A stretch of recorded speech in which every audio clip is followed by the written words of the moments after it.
کچھ ویسے علماء کا بھی اس میں بڑا برا کردار ہے کہ انہوں نے نماز کو بھی اتنا مشکل فرض بنا کے پیش کیا ہے کہ ایک عام آدمی کے لیے اور جو دنیاوی معاملات کے اندر بھی انوالو ہے اور کسی ایسی عورت کے لیے جس کے کئی بچے ہیں، مطلب اس روٹین کے اندر اس نماز کو مینج کرنا مشکل ہو جاتا ہے۔ ہمیں تو عشاء کی صرف 17 رکعتیں بتا دی گئی ہیں، حالانکہ 24 گھنٹے کے اندر ٹوٹل نماز کی رکعتیں 17 ہیں جن کی اکاؤنٹیبلٹی ہے۔ اور میں یہ بڑے وثوق کے ساتھ ایک ذمہ دار مبلغ کی حیثیت سے یہ بات کر رہا ہوں۔ آپ صحیح بخاری اور صحیح مسلم کھول کے دیکھ لیں، فرض نمازوں کی تعداد جو ہے وہ 5 آئی ہے اور ان کی رکعتوں کی تعداد بھی بیان ہو گئی ہے۔ فجر کے 2 فرض، ظہر کے 4 فرض، عصر کے 4، مغرب کے 3 اور عشاء کے 4، اور سفر میں سارے 2 فرض ہیں، مغرب کے 3۔ یہ ٹوٹل 17 رکھتے ہیں جن کی اکاؤنٹیبلٹی ہے۔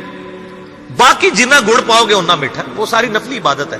وہ بخاری اور مسلم دونوں میں حدیث ہے، جس نے فرض کے علاوہ 12 رکعتوں میں استقامت کی، اور وہ 12 رکعتیں آپ صلی اللہ علیہ وآلہ وسلم نے پڑھ کے بھی بتائیں۔ اور امہات المومنین میں سے سیدہ عائشہ نے، سیدہ ام سلمہ نے، سیدہ ام حبیبہ رضی اللہ عنہن نے روایت بھی کی کہ 2 فجر سے پہلے، 4 ظہر سے پہلے، 2 ظہر کے بعد، 2 مغرب کے بعد، 2 عشاء کے بعد، یہ 12 سنتیں موقدہ۔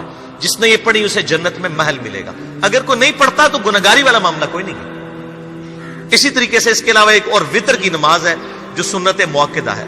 وہ سیدنا مولا علی رضی اللہ تعالیٰ عنہ علیہ السلام کا قول ہے کہ وتر سنت ہے، سنت ہے، سنت ہے، مگر اسے مت چھوڑو۔ ہے سنت ہے لیکن تاکیدی ہے۔ آپ صلی اللہ علیہ وآلہ وسلم نے سفر میں بھی وتر اور فجر کی 2 سنتیں پڑھی ہیں، لیکن یہ صرف افضلیت کے اعتبار سے تاکیدی ہیں، ان کی کاؤنٹیبلٹی کوئی نہیں ہے۔ البتہ یہ ضرور ہے، سنن ابی داؤد میں ایک حدیث ہے کہ جس کی قیامت والے دن فرضوں میں کوتاہی نکل آئے گی تو اللہ تعالیٰ فرمائے گا میرے بندوں کی جو نفلی اور سنت عبادت ہے اس کو تول لو اور فرضوں کے ایکویلنٹ قبول کر لو۔ تو آپ اگر سنتیں پڑھیں گے تو اس کے ایکویلنٹ نفلوں کی کوتاہی پوری ہو جائے گی، ادروائز اکاؤنٹیبلٹی اس کی کوئی نہیں ہے۔ یہ ذہن میں رکھیے گا۔ صحیح بخاری اور مسلم دونوں میں حدیث موجود ہے۔ ایک صحابی آئے، انہوں نے کہا یا رسول اللہ صلی اللہ علیہ وآلہ وسلم، میں جنت میں جانا چاہتا ہوں، مجھے کوئی شارٹ کٹ بتا دیں۔ آپ صلی اللہ علیہ وآلہ وسلم نے فرمایا اسلام لانے کے بعد نماز، فرض نماز کو قائم رکھ، پھر فرمایا فرض زکوٰۃ ادا کر، فرض روزے دے، روزے جو ہیں وہ ان کو ادا کر اور روزے رکھ۔ حج اس وقت فرض نہیں ہوا تھا، وہ زندگی میں ایک بار ہے۔ تو اس نے کہا یا رسول اللہ صلی اللہ علیہ وآلہ وسلم، جتنا آپ نے مجھے بتایا نہ میں اس میں ایڈ کروں گا نہ اس میں سے کوئی چیز مائنس کروں گا، اور یہ کہہ کے وہ چلا گیا۔ آپ صلی اللہ علیہ وآلہ وسلم نے فرمایا اگر کسی نے کسی جنتی شخص کو دیکھنا ہے تو اس کو دیکھ لو، جو یہ کہہ کے گیا کہ میں فرض نماز سے زیادہ کوئی نماز نہیں پڑھوں گا، صرف فرض روزہ ہی رکھوں گا، فرض زکوٰۃ ہی دوں گا۔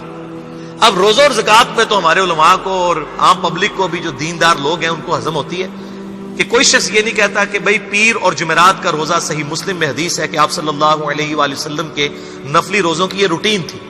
کوئی آپ کو یہ نہیں کہے گا کہ جس نے جمعرات اور پیر کا روزہ نہ رکھا اس کے رمضان کے روزے ہی قبول نہیں ہوں گے، کوئی کہتا ہے؟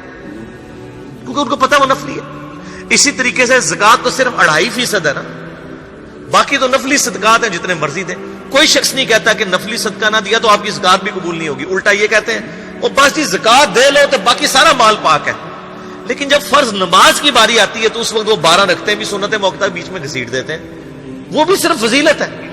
ٹوٹل 17 رکھتے ہیں، 2 فجر کی، 4 ظہر، 4 عصر، 3 مغرب، 4 عشاء۔ یہ میں کو اپنے لیے گراؤنڈ نہیں بنا رہا، میں تو الحمدللہ اس کے علاوہ بھی نفلی عبادت کرتا ہوں، لیکن میں بتا رہا ہوں خدا کے لیے لوگوں کو دین ایسا مشکل نہ پیش کریں کہ جو نبی علیہ السلام نے امت کو وہ دین نہیں دیا ہوا، اپنی مرضی سے انجیکٹ نہ کریں دین، لوگوں کے لیے مشکلات نہ کھڑی کریں، ان کو فرض نماز تک رکھیں۔ پھر انشاءاللہ کئی لوگوں کو میں نے اس نے نماز شروع کروائی، انہوں نے سنت نماز بھی، نوافل بھی شروع کر دی ہیں، لیکن آپ کم از کم وہ ڈیٹم لیول تو اچیو کروائیں لوگوں کا۔ لیکن فرض نماز کی باری آتی ہے کہتے ہیں جی سنتے بھی حصہ ہیں، کہاں سے میرے بھائیوں حصہ ہے؟ وہ 17 رکھتے ہیں، سنتیں پڑھیں گے ثواب ہے، نہیں پڑھتے گناہ کوئی نہیں ہے۔ تو کم از کم فرض تو ادا کریں، اس کے لیے آپ کو ٹوٹل 24 گھنٹے میں میرا خیال ہے 40 منٹ بھی نہیں چاہیے فرض پڑھنے کے، تو اس کے اوپر تو استقامت کم از کم ہم اختیار کریں۔ اور چھوٹی چھوٹی جو نٹی گٹیز ہیں ان کو تو ہم نے اتنا فالو کیا ہوا ہے، اور فرض نماز کے بارے میں ہم اتنے کیجول ہو جاتے ہیں۔ تو یہ فرض نماز کی امپورٹنس اس حوالے سے ضروری تھی، اس لیے میں نے ساتھ ہی بیان کر دی۔